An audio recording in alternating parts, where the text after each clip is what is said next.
Hi guys, we are making radiation zone for this satellite. See, they are marking the radiation zone before painting. Hi guys, നമുക്ക് കപ്പലിൽ പുറം ലോകവുമായിട്ട് communicate ചെയ്യാനായിട്ട് satellite ഉണ്ട്.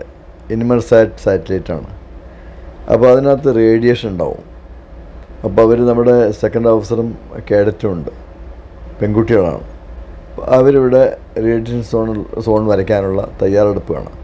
അപ്പോൾ ആദ്യം border വരയ്ക്കാനായിട്ട് പേപ്പർ കൊണ്ട് വരച്ചു. ഒരളവുണ്ട്, ആ അളവിൽ സർക്കിളാക്കി വരച്ച ശേഷം പേപ്പർ ഒട്ടിച്ചിട്ട് അതിനകത്തൊരു മഞ്ഞ പെയിൻ്റ് അടിച്ചു. പെയിൻറ്റ് ഉണങ്ങിയ ശേഷം അവർ മെല്ലെ പേപ്പർ ഇങ്ങനെ വലിച്ചെടുത്തിട്ട് കഴിയുന്ന സമയത്ത് അതിൻ്റെ ബോർഡർ വൃത്തിയായിട്ട് വരും. അതിനുശേഷം നമുക്കത് സ്റ്റെൻസിൽ ചെയ്തിട്ട് മാർക്ക് ചെയ്യാൻ പറ്റും. ഇതാണ് എൻ്റെ പൂർണ്ണ രൂപം. Okay, thank you for watching. By.